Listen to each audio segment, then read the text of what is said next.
നമസ്കാരം, എല്ലാവർക്കും അമ്മാളൂസ് കിച്ചണിലേക്ക് സ്വാഗതം. ഇന്നൊരു എഗ് പപ്സ് ആയിട്ടാണ് വന്നിട്ടുള്ളത്. ഇത് നമുക്ക് ഓവനിലോ അല്ലെങ്കിൽ കുക്കറിലോ ഒന്നും അല്ല ഉണ്ടാക്കണത്. നമ്മൾ സാധാരണ ഫ്രൈ ചെയ്തെടുക്കുകയാണ് ചെയ്യണത്. അപ്പോൾ വളരെ എളുപ്പമാണ് ഉണ്ടാക്കാനായിട്ട്. അപ്പം തുടങ്ങണതിൻ്റെ മുന്നേ ചാനൽ ഫസ്റ്റ് കാണുന്നവരാണെങ്കിൽ സബ്സ്ക്രൈബ് ചെയ്യണേ.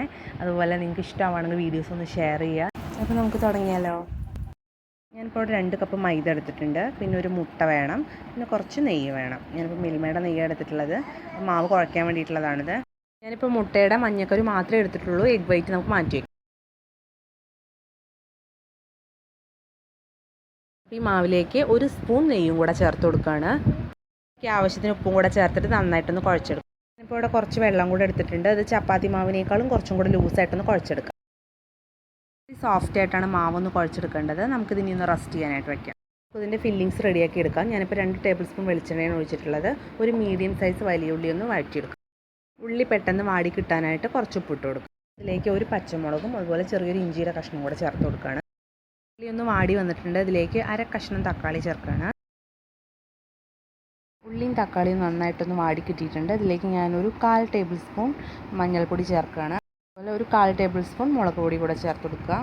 പൊടിയുടെയും മഞ്ഞൾപ്പൊടിയുടെയും പച്ചമണം മാറിയതിന് ശേഷം നമ്മളിതിലേക്ക് ഒരു 1/4 ടേബിൾ സ്പൂൺ മല്ലിപ്പൊടി അതുപോലെ തന്നെ ഒരു 1/4 ടേബിൾ സ്പൂൺ ചിക്കൻ മസാലയും കൂടെ ചേർത്ത് കൊടുക്കുകയാണ്. അപ്പോൾ ഉള്ളി വഴറ്റിയെടുക്കുന്ന സമയത്ത് മാത്രമേ കുറച്ച് ഉപ്പിട്ടിട്ടുള്ളൂ. അപ്പോൾ കുറച്ച് ഉടപ്പിട്ട് കൊടുക്കുക. നമ്മുടെ ഫില്ലിങ്സ് റെഡി ആയിട്ടുണ്ട്. അതിലേക്ക് കുറച്ച് കറിവേപ്പിലയും കൂടെ ചേർത്ത് കൊടുക്കുക. നമ്മൾ നേരത്തെ റസ്റ്റ് ചെയ്യാൻ വെച്ചിട്ടുള്ള മാവാണിത്. കണ്ടോ, നല്ല സോഫ്റ്റ് ആയിട്ടുണ്ട്. ഈ ഒരു കനത്തിലാണിത് പരത്തിയെടുക്കേണ്ടത്. നന്നായിട്ട് തിന്നാവരുത്. നമ്മൾ പരത്തിയെടുത്തുള്ള മാവ് ഞാനൊരു സ്ക്വയർ ടൈപ്പിൽ കട്ട് ചെയ്തെടുക്കുകയാണ്. ബാക്കിയുള്ള മാവെല്ലാം ഇതുപോലെ ഒന്ന് സ്ക്വയർ ടൈപ്പായി കട്ട് ചെയ്ത് വയ്ക്കുക.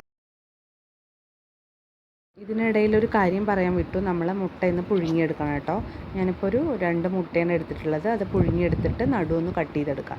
നമുക്ക് ഫില്ല് ചെയ്ത് വയ്ക്കുക. ഇതുപോലെ ഒന്ന് മുട്ട നടുവിലൊന്ന് വെച്ചിട്ട് കോണോട് കോണായിട്ടാണൊന്ന് മടക്കിയെടുക്കാം. വളരെ എളുപ്പമാണ്. 2 സൈഡും ആദ്യം മടക്കിയിട്ട് ഒന്ന് അമർത്തി വയ്ക്കാം. അതിനുശേഷം നമ്മുടെ ഓപ്പോസിറ്റ് സൈഡും കൂടെ ഒന്ന് കോണാക്കി മടക്കിയെടുക്കാം. നല്ലോണം അമർത്തി വെച്ചാൽ മതി. നമ്മൾ വേറെ ഒട്ടിച്ചെടുക്കൊന്നും വേണ്ട. വളരെ എളുപ്പമാണ് ചെയ്യാനായിട്ട്. ഇപ്പോൾ ഫില്ല് ചെയ്ത് വെച്ചിട്ടുള്ള പഫ്സിൻ്റെ മുകളിൽ നമ്മൾ നേരത്തെ മാറ്റി വെച്ചിട്ടുള്ള എഗ് വൈറ്റ് ഒരു ബ്രഷോ അല്ലെങ്കിൽ ഇതുപോലെ ഒരു ഫോക്കോ ഉപയോഗിച്ചിട്ട് 2 സൈഡിലും നന്നായിട്ടൊന്ന് ഡിപ്പ് ചെയ്ത് കൊടുക്കുക. അതിൻ്റെ മുകളിലും താഴെയും കൂടെ നന്നായിട്ടൊന്ന് എല്ലാ ഭാഗവും കവർ ചെയ്യുന്ന രീതിയിൽ നന്നായിട്ടൊന്ന് തൂവി കൊടുക്കുക.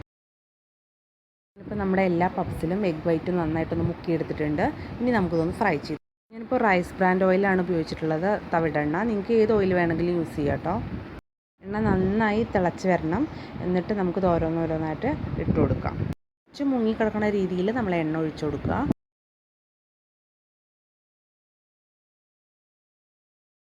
ഇപ്പോൾ ഒരു വശം നന്നായി മുരിഞ്ഞ് വന്നിട്ടുണ്ട്. ഞാനപ്പോൾ ഒന്ന് മറിച്ചിട്ട് കൊടുത്തിട്ടുണ്ട്.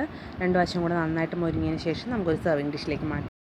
അപ്പോൾ നമ്മുടെ എഗ് പഫ്സ് റെഡി ആയിട്ടുണ്ട്. വളരെ എളുപ്പമാണ് ഉണ്ടാക്കാനായിട്ട്. നമ്മളിപ്പോൾ എഗ്ഗിന് പകരം ചിക്കനായാലും ബീഫായാലും എന്തായാലും ഫില്ലിങ്സ് വെച്ചാൽ മതി. ഇനിയിപ്പോൾ വെജ് ഇഷ്ടപ്പെടുന്നവരാണെന്നുണ്ടെങ്കിൽ മുട്ടയ്ക്ക് പകരം വെജിറ്റബിൾസ് മാത്രം ആഡ് ചെയ്തിട്ട് ഫില്ല് ചെയ്താൽ നല്ല ടേസ്റ്റാണ്.